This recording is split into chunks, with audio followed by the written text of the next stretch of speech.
The winemaking has to start in the vineyard. Less is more.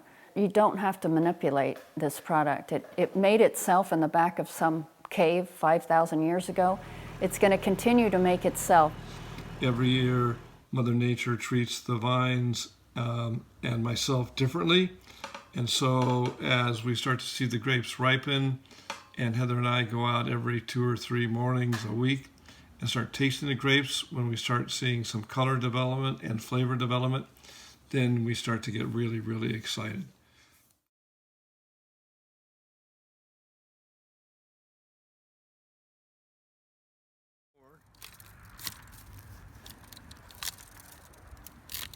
The first pruning activities are really to get the vines into balance.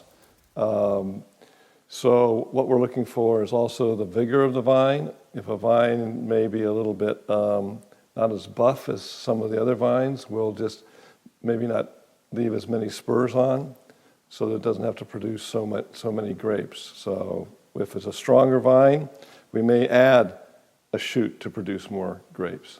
So it's a real opportunity to balance the vine each year. The second opportunity that we have to balance the vine is when we do weak shoot removal. So we'll remove any shoots that we really didn't intend to have there when we pruned.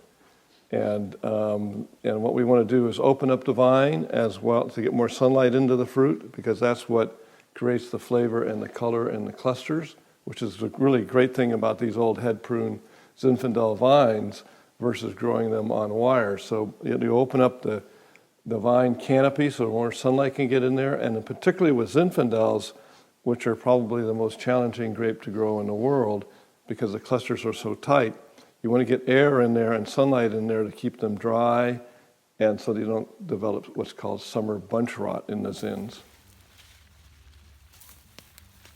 We have this third opportunity, which is when we actually have regular clusters of green berries, but some vines will just have way too many, and they'll never make it all the way to harvest at the same time as the vines that are in balance. So we'll go through and we'll do this green harvest of the grapes, but they look like regular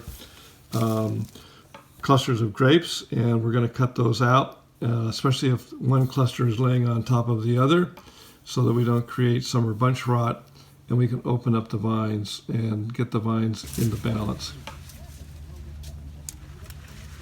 About a month to 6 weeks, then we go through and we do veraison thinning. And veraison is when the grapes are going from green to black, and they don't all do that uniformly.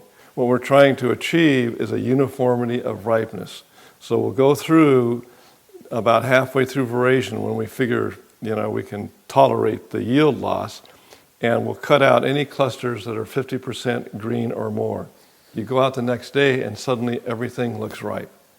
And it looks ripe because you've removed those green grapes, which would never be at the same flavor profile or color as the rest of the grapes, that ripened earlier. So we go through and we do the veraison thinning. I feel that this is more important than anything we do in the winery to achieve uniformity of ripeness.